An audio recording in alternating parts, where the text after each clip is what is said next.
Hi guys. तो आज हम ये प्रॉब्लम देखेंगे। सीएस का प्रॉब्लम है। प्रॉब्लम का नाम है क्वाइन पाइल्स।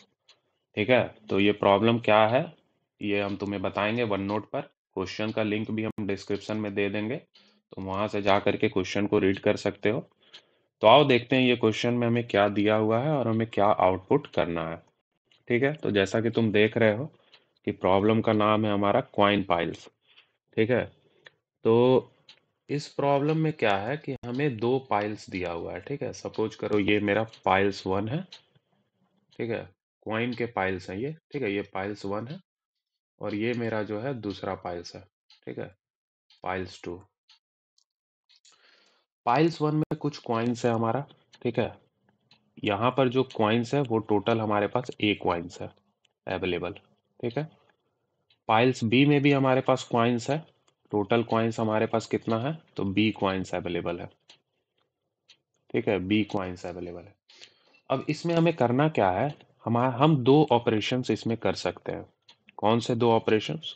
तो सबसे पहला ऑपरेशन है कि हम इसमें से जो है एक्स कॉइन्स निकालेंगे।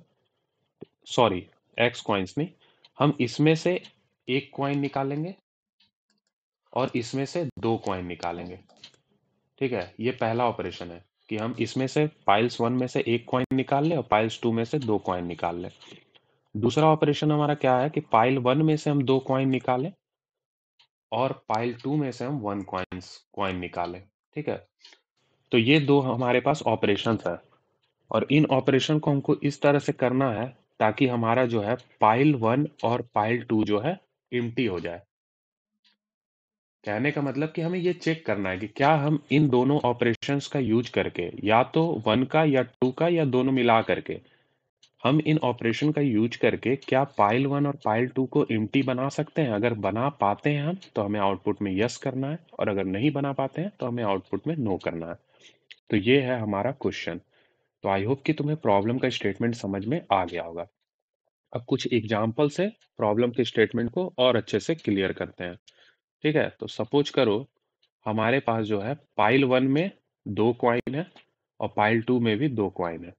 ठीक है। अब हमें चेक करना है कि क्या हम दोनों फाइल्स को एम्प्टी कर सकते हैं कि नहीं। तो मेरे पास जो ऑपरेशंस है उसके तहत हम मान लो इसमें से हम एक कॉइन निकालें, तो इसमें कितना कॉइन बच गया, एक।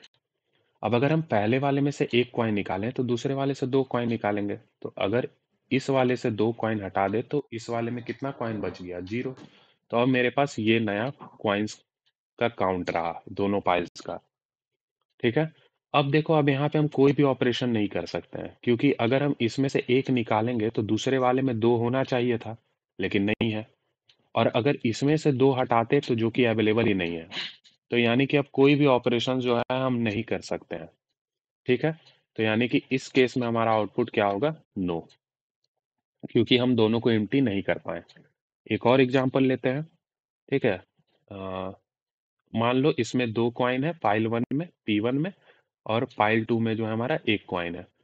तो देखो यहाँ पर अगर हम इसमें से दो कॉइन अगर निकाल लें तो ये जीरो हो जाएगा, और इसमें से फिर हमें कितना निकालना होगा, एक कॉइन, क्योंकि हमारा ऑपरेशन यही था कि पहले वाले से अगर दो निकाल रहे हैं तो दूसरे से एक निकालना है, और अगर पहले वाले से एक निकाल रहे हैं तो दूसरे से दो निकालना है। यही था हमारा ऑपरेशन। तो हम पहले वाले से दो निकाले तो जीरो इसमें बच गया, अब दूसरे वाले में से एक निकालेंगे तो इसमें जीरो बच गया। अब ये देखो दोनों जीरो हो गया। तो यानी कि यहाँ पर हम कर पाए तो हम यहाँ आउटपुट करेंगे यस। एक और एग्जाम्पल लो, तीन पी वन में, ठीक है, पाइल वन में तीन कॉइन और पाइल टू में भी जो है हमारा तीन कॉइन। इसको अब चेक करते हैं। तो इसमें से मान लो हम एक कॉइन निकालें, तो एक कॉइन निकालेंगे तो दो कॉइन इसमें बचेगा। इसमें से दो कॉइन निकालना होगा क्योंकि पहले वाले से एक निकाले हैं, तो दो निकालेंगे तो इसमें एक बचा। अब देखो, अब अगर इसको इसमें से अगर एक कॉइन निकाल ले तो ये जीरो बच गया, और इसमें से अगर हम दो कॉइन निकाल ले जो कि अवेलेबल है तो ये भी जीरो बच गया। तो यानी कि देखो यहाँ पर भी हम कर पाए तो इसका भी आउटपुट क्या हो जाएगा, इसका भी आउटपुट हो जाएगा हमारा यस। तो आई होप कि तुम्हें अब प्रॉब्लम का स्टेटमेंट पूरी अच्छी तरीके से क्लियर हो गया है। ठीक है, कि प्रॉब्लम में हमें क्या दिया हुआ है और हमें क्या आउटपुट करना है। तो हम मूव मूव करते हैं इसके लॉजिक पार्ट की तरफ। देखो, एक जो हमारा इसमें सॉल्यूशन एग्जिस्ट करता है वो है तुम्हारा रिकर्सन। रिकर्सन का यूज करके हम सॉल्यूशन कर सकते हैं, बट ये सॉल्यूशन जो है हमारा गिवन कंस्ट्रेंट के अंदर नहीं आ पाएगा, तो इसे हम एक्सप्लेन नहीं करेंगे। ठीक है, हम डायरेक्ट आते हैं अपने ऑप्टिमाइज सॉल्यूशन पर। ठीक है, कि इसको कैसे हम लोग सॉल्व करेंगे। तो एक चीज यहाँ पर गौर करें अगर हम, तो मान लो जो ये हमारा पाइल वन है, ठीक है, पाइल वन है, पाइल्स नंबर वन, ठीक है, इसमें हमारा कितना कॉइन्स अवेलेबल है, एक कॉइन्स अवेलेबल है। और ये हमारा क्या है, ये हमारा पाइल टू है, ठीक है, पाइल टू है, और इसमें हमारा बी कॉइन्स अवेलेबल है। अब जरा देखो कि अगर पाइल वन को अगर हम देखें, तो हम लेट सपोज करो कि इसमें से हम वन कॉइन और टू कॉइन, यही दोनों कॉइन का पेयर के साथ हमको खेलना है, ठीक है। तो मान लो पाइल वन में से हम वन कॉइन एक्स टाइम निकाले, तो टोटल वन कॉइन कितना हो गया, एक्स। पाइल टू में से टू कॉइन मान लो हम वाई टाइम निकाले, तो टोटल कितना हो गया, टू इंटू वाई कॉइन्स हो गया, ठीक है, मतलब दो कॉइन करके हम वाई टाइम्स निकालें, तो टू इंटू वाई ये कॉइन्स हो गया टोटल, और ये एक्स कॉइन वन कॉइन वाला हो गया। तो ये दोनों मिला करके हमारा कितना होना चाहिए, ए, जितना इस फाइल में कॉइन्स अवेलेबल है उन दोनों के बराबर होना चाहिए। कहने का मतलब ये है कि पाइल्स वन में हम क्या किए, हम वन और टू कॉइन का मिक्सचर बना करके दोनों का सम को बराबर कर दिए टोटल कॉइन के। हम कहें कि हमारे पास वन कॉइन एक्स अवेलेबल है, ठीक है, और दो दो कॉइन जो है, कॉइन नंबर टू, वो हमारे पास वाई अवेलेबल है। तो एक्स प्लस टू वाई, ये टोटल कॉइन हो गया, और ये किसके बराबर है, ये हमारा ए के ही बराबर है जितने उस फाइल्स में कॉइन अवेलेबल है। तो ये हमारा एक इक्वेशन बन गया, ठीक है, ये एक इक्वेशन बन गया। अब तुम चेक करो, अगर इसमें हमारा one coin x time available है, ठीक है, अगर हम पाइल वन में से वन कॉइन अगर एक्स बार निकालते हैं, तो हमारा ऑपरेशन क्या था, हमारा ऑपरेशन था कि अगर पाइल वन में से अगर हम वन निकाल रहे हैं, तो पाइल टू में से हमें टू निकालना होगा। तो अगर पाइल वन में से अगर वन हम एक्स बार निकाले हैं, तो पाइल टू में से हमें टू एक्स बार निकालना होगा।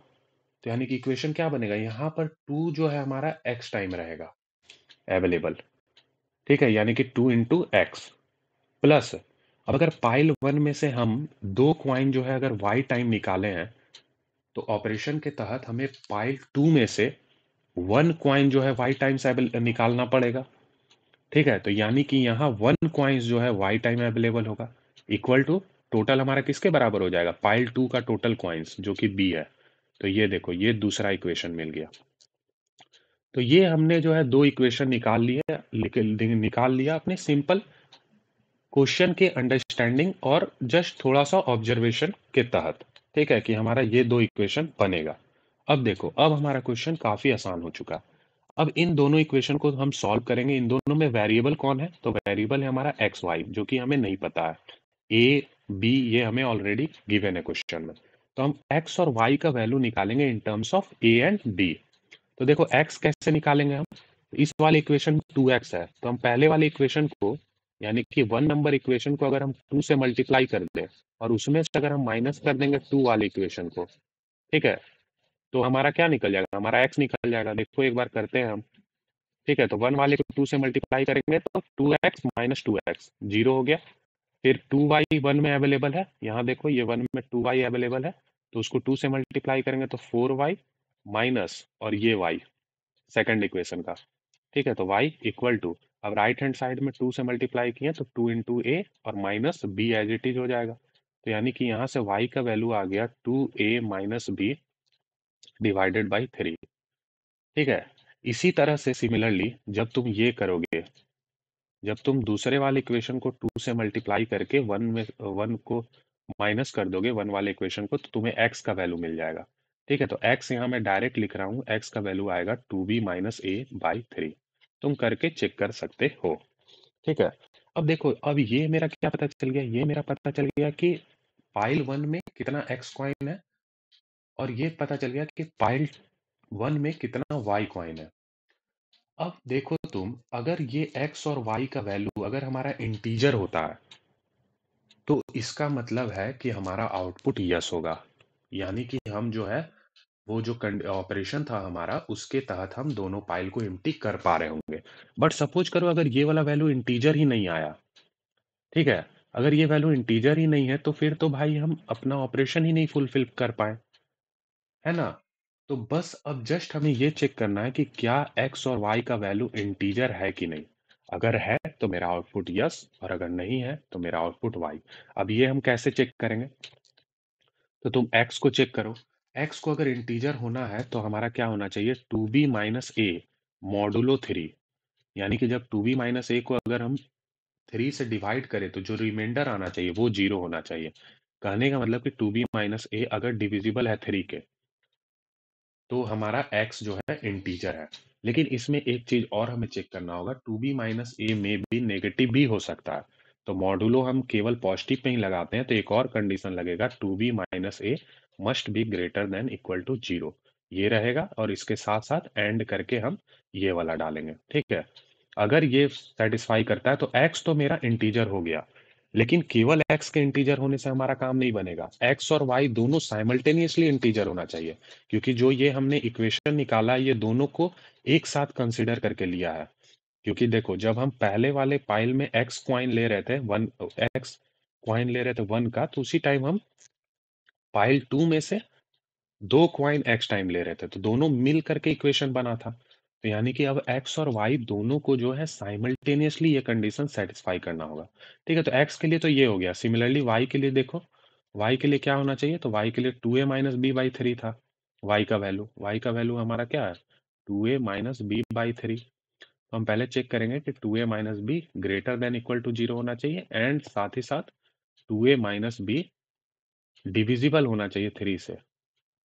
अगर ये दोनों ये वाला कंडीशन और मेरा अगर ये वाला कंडीशन दोनों साइमल्टेनियसली अगर सही होता है, ट्रू होता है, तो हम कहेंगे कि हमारा आउटपुट यस है। यानी कि हम वो ऑपरेशन लगा करके डिवाइड कर सकते हैं दोनों को, मतलब दोनों पाइल्स को एम्प्टी कर सकते हैं।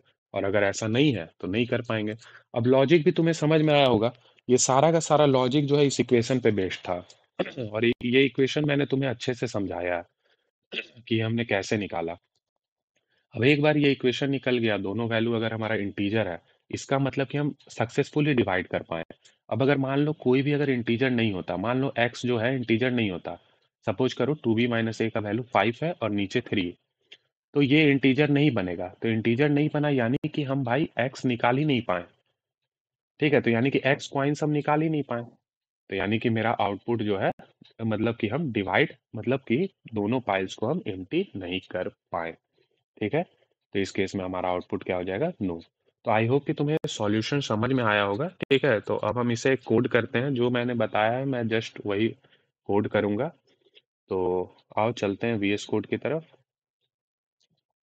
देखो इसमें हमें अगर हम यहाँ देखें कंस्ट्रेंट, तो यहाँ टी टेस्ट केस के लिए ए बी हमें एज एन इनपुट लेना है। ठीक है, तो हम वही करेंगे। हम यहाँ टी को जो है ओपन कर देंगे, कमेंट से हटा देंगे। टी टेस्ट केस हो गया। अब हर टेस्ट केस के लिए हम ए और बी को एज एन इनपुट ले लेंगे। ठीक है, अब देखो, अब हम दो वैल्यू निकाल रहे थे। ठीक है, तो उसको हम बोल लेते हैं, लेट सपोज करो एन। एन का वैल्यू हो गया 2 इंटू ए माइनस बी। ठीक है, और एक एम वैल्यू ले लो, एम इक्वल टू हो जाएगा हमारा 2 इंटू बी माइनस ए। ये मैंने ये दोनों वैल्यू लिखा है, तुम यहाँ चेक कर सकते हो। ये दोनों वैल्यू, एक ये 2b माइनस ए एक्स का जो हमारा न्यूमरेटर था, और एक 2a माइनस बी जो कि y का न्यूमरेटर था। तो उन दोनों को मैंने पहले ही स्टोर कर रखा। ठीक है, अब हमें एन एम पता चल गया। अब हम जस्ट कंडीशन लिखेंगे, क्या होना चाहिए कि एन हमारा ग्रेटर देन इक्वल टू 0 होना चाहिए एंड साथ ही साथ हमारा एन जो है डिविजिबल होना चाहिए 3 से। और इसके साथ ही साथ एम पे भी वही कंडीशन अप्लाई होगा। ठीक है, M greater than equal to 0 होना चाहिए एंड m डिविजिबल होना चाहिए 3 के। अगर ये दोनों साइमल्टेनियसली सेटिस्फाई करता है तो हम दोनों पाइल्स को एम्प्टी बना सकते हैं। ठीक है, तो यस हो जाएगा हमारा आउटपुट। लेकिन अगर ये नहीं सेटिस्फाई करता है तो फिर उस केस में हमारा आउटपुट क्या हो जाएगा? नो। ठीक है, तो ये था हमारा पूरा का पूरा कोड। तो एक बार इसे रन करके देखते हैं। ठीक है, गिवन टेस्ट केस पास कर गया। अब एक बार सबमिट कर लेते हैं। तो सबमिट करते हैं। ठीक है, ये सारा का सारा टेस्ट केस पास कर गया। तो अब एक बार इसका टाइम कॉम्प्लेक्सिटी और स्पेस कॉम्प्लेक्सिटी देख लेते हैं। देखो, ये हर टेस्ट केस के लिए हमारा कितनी टाइम्स ये वाला कितना टाइम कॉम्प्लेक्सिटी आ रहा है, हर एक टेस्ट केस के लिए पहले चेक करो। तो इस कोड को देखें, हर एक टेस्ट केस के लिए यही कोड एग्जीक्यूट हो रहा है, क्योंकि देखो यहाँ सॉल्व फंक्शन बार-बार कॉल होगा। ठीक है, तो इस कोड में मैंने केवल मैंने इफ एल्स लगा रखा है। ये सिंपल बिग ऑफ 1 वाले ऑपरेशंस हैं। ठीक है? ठीक है? तो आई होप कि तुम्हें टाइम कॉम्प्लेक्सिटी समझ में आ गया। अब स्पेस कॉम्प्लेक्सिटी देखो, तो हर एक टेस्ट केस पे हम जस्ट क्या कर रहे हैं, इंटीजर डिफाइन कर रखा है हमने। तो हमारा स्पेस कॉम्प्लेक्सिटी कितना हो जाएगा, बिग ऑफ 1।